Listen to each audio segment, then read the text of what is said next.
siang menuju sore. Permisi, saya izin konfirmasi. Dari mana? Saya dari organisasi Barisan Kepemudaan Republik Indonesia. Kebetulan kami selaku pengurus di tingkat nasional. Kebetulan saya ada di Jawa Tengah pada saat ini. Kurang lebih saya 1 bulan melaksanakan pembinaan tentang organisasi kepemudaan di berbagai dimensi. Bagaimana kinerja ORBKI ini agar diterima di tengah-tengah masyarakat. Nah, juga kita kita butuhkan Pak. Jadi banyak sekarang yang terkesan cuma organisasi tapi nggak ada apalah kerjanya gitu.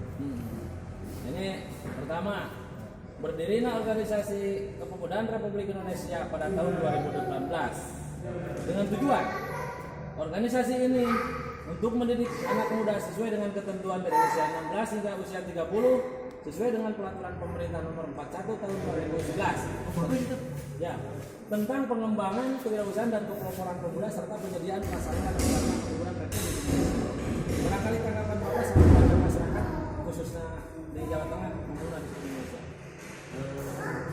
Apresiasi jika ada organisasi atau lembaga atau yayasan itu memberdayakan kaum muda. Jadi saya selalu setiap hari di lapangan karena saya pegang. Ya. Saya sudah lama di sini mas, sekitar 3 tahun. Kurang lebih 3 tahun. Dan di lokasi ini selama saya berdagang berjualan itu banyak yang maaf nih yang ada ini sekarang lagi malam itu yang minta sumbangan itu anak muda gitu loh. Maksudnya mereka itu enggak seperti enggak ada wajahnya gitu loh.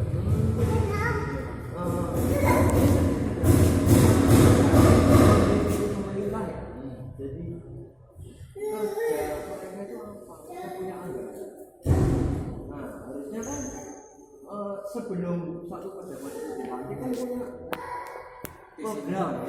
program apa yang kamu mau lakukan. Nah misal ini kita dinas kepemudaan karena anda berbicara ini pemuda. Nah harusnya kan pasti kan ada rapat dulu, ada penyesuaian anggaran. Suatu pejabat negara kan saya bergerak di bidang kepemudaan saya harus ini loh rencana saya. Jadi saya butuh anggaran sekian cuma sampai ke masyarakat bawah begitu yang ada cuma orang pada ngamen, anak pang itu nggak jelas gitu. Yang lebih parah lagi masih muda-muda bawa kotak amal. Ini saya bukan mengklaim satu agama, itu perbuatan baik sih ya, cuma kan alangkah baiknya jika ini diberdayakan supaya bisa membentuk karakter pemuda itu lebih bagus, gitu kan? Jadi jangan minta. Ini saya membaca ada fenomena kesalahan pemerintah ini sepertinya mau apa gitu. Jadi orang Joko dikasih, orang miskin dikasih. Itu sebenarnya itu kan kalau kita dapat 300.000 dapat 600.000 cuma hanya untuk makan bersama. Yang kami butuhkan ini sama keputusan rakyat ya Pak. Siap. Nah, jadi tolong disampaikan ke nggak tahu siapa lah di atas Jadi terkait ya. Nah, kita harus yang dibina itu sekian gitu loh. Ya. Jangan disuapin sekarang contoh satu keluarga 5 yang atas jongkok minta duit katanya jongkok, yang bawah lagi miskin dikasih lagi tapi ketika matematika lah pemerintah ini ngasih 500-an loh 2 juta setengah ini uang bensin gitu loh. Kabarnya 2 juta setengah ini dikembangkan untuk skill muda. Sekarang gini, rasio negara miskin gimana?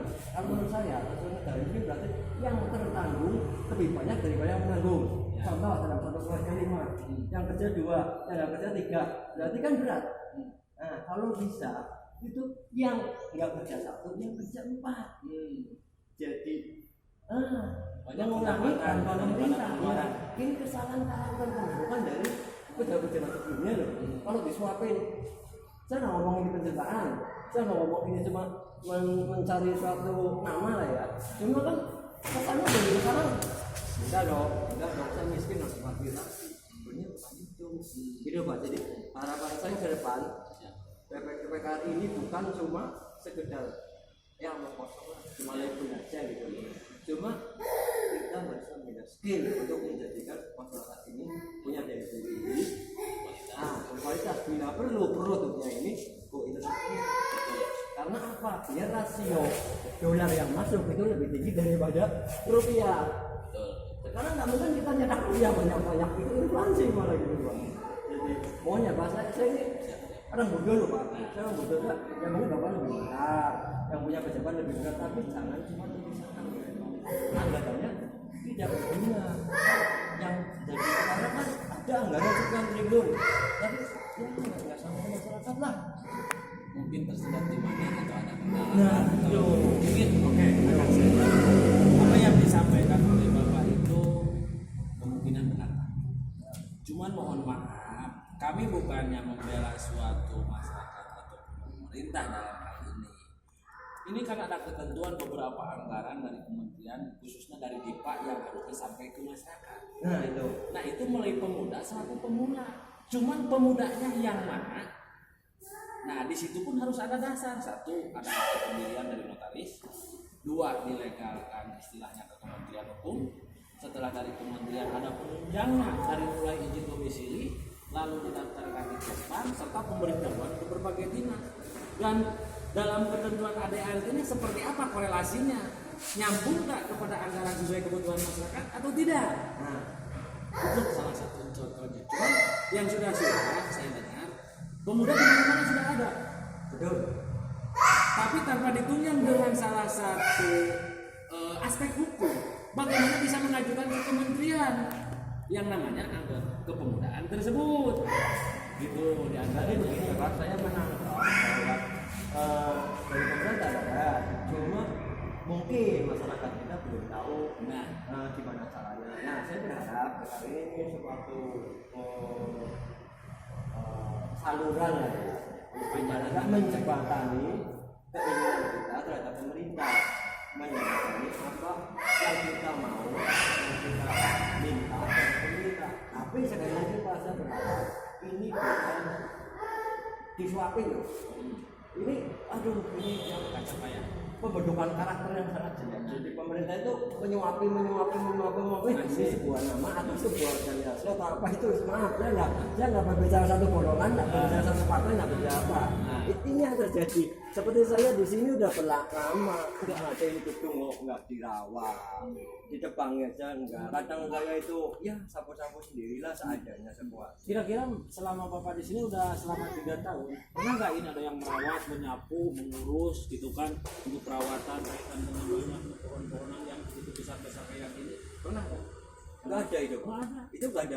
Berarti berasumsi Bapak bahwa ini terlantar Pak ya? Nah begitu, jadi ini kan ya sebenarnya suatu kekayaan negara lah ya. Kalau mau terlantar, kalau dikatakan salah jual saja Pak, penutup utang itu pemikiran rakyat kecil loh ya. Pikirnya gampang, utang siapa? Utang negara. Emang negara punya utang Pak? Kemungkinan. Karena itu Pak, saya nggak menyalahkan negara punya utang besar, saya nggak menyalahkan negara itu menjual fasilitas dan bekerja sama dengan pihak-pihak asing, wajar. Karena apa? Anggaran itu habis diminta, bukan dikelola, karena dibagi-bagi dalam bentuk beras lah, telur lah, apalah itu. Kita kan BPNT dan PKH mungkin dampak di masyarakat. Ya itu mungkin beda jurusan dengan Anda. Karena salah satu contoh begini Pak, ada salah satu program pertanian di bidang budidaya jagung. Begitu. Ya. Di situ per kelompoknya 25 orang. Dari usia muda, dari usia 16 hingga 30 usianya. Ya. Dengan anggaran per kelompok itu 2,5 M sesuai dengan peraturan Menteri nomor 87 Pak. Cuman hanya saja di sini satu harus ada organisasi yang memang punya skill di bidangnya, SDM-nya sudah mampu, juga ditunjang dengan kebersamaan dan kesatuan pengurus. Ditambah lagi harus mengikuti ketentuan dan peraturan perundang-undangan. Contoh untuk mengajukan fasilitas. Satu, adakah tanahnya? Status tanahnya tanah apa ini? Sewa, gade, gitu kan? Atau HGP? Hak guna pakai. Nah, cuman idealnya ketika tanah orang di sini atau tanah negara yang tidak dipergunakan oleh pemerintah, di situ harus ada keterangan rekomendasi dari bagian aset, juga harus ditampilkan akta dari notaris, akta hak guna pakai. Selama tidak dipergunakan oleh pemerintah, karena pemerintah pun gitu kan di situ sudah tertuang dari pasal 15 dari pasal 5 hingga pasal 15 bahwasanya menteri pun wajib mencari donatur dari berbagai negara untuk kepentingan pelayanan kepemudaan Republik Indonesia. Nah itu salah satunya. Nah di situ untuk bisanya menyerap anggaran yang 2,5 M itu sesuai dengan Permen 87 itu kan terkait dengan budidaya jagung yang harus diterima oleh masyarakat melalui pemuda selaku pemula. Di situ harus adanya musdes dulu. Nah, yang 1,25 orang itu musdes dulu di desa. Setelah musdes diajukan ke PPK, pejabat pembuat komitmen yang ada di kabupaten. Dari situ lalulah ke PPK tingkat provinsi, baru langsung ke kementerian. Nah, di situ pun proposal sudah ditentukan dari kementerian, tinggal mengisi dari mulai kepala desa, camat sampai kabupaten, PPK pun harus tanda tangan. Karena nanti yang bertanggung jawab hanya 2, Pak, di atas materi tanda tangan. Penerima manfaat pemuda itu sendiri, pengurusnya siapa, dan dari PPK itu pun sebagai pihak kedua tanda tangan di atas materi. Ketika nanti ada indikasi dugaan penyelewengan, hanya penerima manfaat dan merekomendasikan yang harus bertanggung jawab manakala diduga adanya penyelewengan anggaran atau penggelapan uang yang tujuan untuk budidaya pertanian, kebunnya tidak ada, uangnya tidak ada. Nah itu yang sering saya seperti itu Pak. Ya mudah-mudahan untuk ke depan tidak terjadi seperti Mudah-mudahan PKRI bisa membina lebih bagus. Nah, khususnya tidak seperti pendahulunya lah. Pendahulunya kan dia cuma ngumpulin habis itu nggak jelas, kantornya tutup, terus gembokan itu loh, jadi ada setengah kemuakan kemalasan organisasi. masyarakat sudah analogi gitu kan dengan munculnya organisasi yang kurang jelas. Cuma ya pengumpulan nanti setelah itu foto dengan seorang public figure, foto. Nah, untuk kepentingan politik taktis itu loh Pak. Jadi saya minta PKRI ini harus lebih benar-benar bergerak sesuai tujuan yang akhirnya menghasilkan. Terima kasih. Semoga saja kita adanya berhadirnya PKRI dan berdirinya PKRI dari tahun 2018 bisa dirasakan lebih luas oleh masyarakat yang banyak, juga tidak bertentangan dengan ketentuan peraturan perundang-undangan yang ada di NKRI. Oke, kami tunggu kiprahnya. Amin. Amin.